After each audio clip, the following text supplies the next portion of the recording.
Rolón. Bueno, primero me gustaría aclarar que cuando yo escucho esto, trato de escuchar los discursos que tienen, las palabras que dicen las personas. Lo que yo digo nunca es un ataque hacia la persona, sino que simplemente analizo, trato de escuchar lo que dice, porque a veces vos opinás en contra de lo que alguien dice y se toma como un ataque personal. Digo, dicho lo cual, voy a decir que estoy totalmente en contra de la manera falaz con la que la Nata arma su discurso, ¿sí? Cuando dice de ella y solo de ella, depende.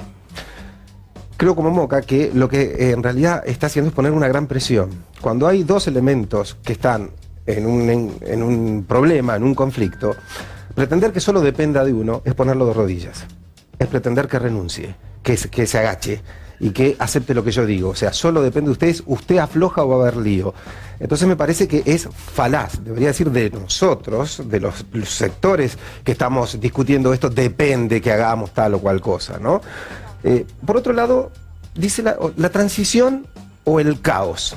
Ustedes recordarán, como yo, seguramente una serie muy famosa que era el Superagente 86. Claro. Descuento que les gustaba.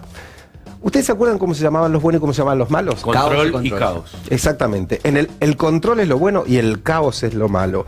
Esto de decir, bueno, o se deja controlar o aparece el caos, digo, ya está desde ese mensaje que en aquella serie ya venían tratando de poner a la gente en la mente, en el subconsciente de la gente. Lo bueno que es control.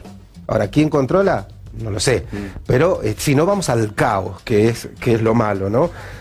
Yo me permito decir que un pensador que se llamaba Ancier estableció lo que se llamó supuesto básico de ataque y fuga, que era un supuesto con el cual los grupos se unían, que es, no tienen nada en común más que un enemigo.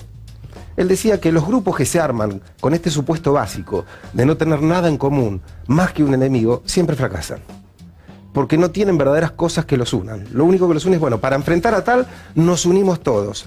Si llegamos a vencer a esa persona, y después probablemente pase lo que pasó con la Alianza, y hay que tener mucho cuidado. Digo, con que realmente se construye un espacio alternativo si es que lo van a hacer.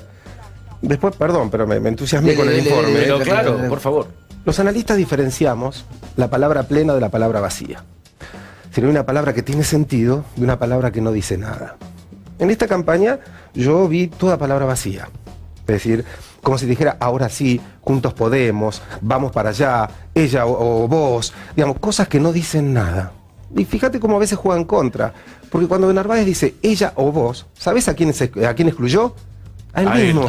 No dijo ella o yo, no se sintió con peso para decir ella o yo, dijo ella o vos. Entonces él solo se quedó afuera de esta disputa, ¿no? Y si ustedes me permiten, una más, una doble metáfora literaria. Me acordé yo también de la novela de Kosinski, con esto de la planta y eso, con una diferencia, veamos, lo hago muy breve. El personaje de Kosinski era un chiquito que había sido abandonado en una casa de un millonario en la puerta. El jardinero lo entra, pide permiso al dueño y lo cría en el jardín. El dueño le dice, bueno, pero que nunca salga del jardín. Nunca había conocido la calle. El jardinero muere, el chico crece, se queda a cargo y nunca vio otra cosa más que el jardín. Cuando muere el dueño de casa, los herederos lo echan. Lo primero que le pasa cuando sale a la calle, que nunca había visto, es que lo lleva por delante de un auto con la característica de que ese auto lo manejaba, mejor dicho, iba allí la esposa del presidente de los Estados Unidos. Como lo hiere, lo lleva a la Casa Blanca y hasta que se recupera, y allí él tiene esa charla con el presidente que está muy preocupado y le dice, es una época muy difícil. Y el tipo, pero sin maldad, sin pretender ser nada, no sabía más que de jardinería, y no entendía demasiado. Dijo, sí, el invierno siempre es una época difícil, pero después vendrá el verano, y lo empiezan a tomar como si hiciera metáforas cuando ese hombre no tenía capacidad. No es el caso de Sergio Massa. Quiero decir, no es el caso... No, quiero decir, no es el... quiero decir, Massa no es un hombre que no tiene capacidad. O sea, sí que la tiene. Digo, por ahí hago la diferencia. Él elige este discurso, que sigue siendo, me parece a mí, una palabra vacía.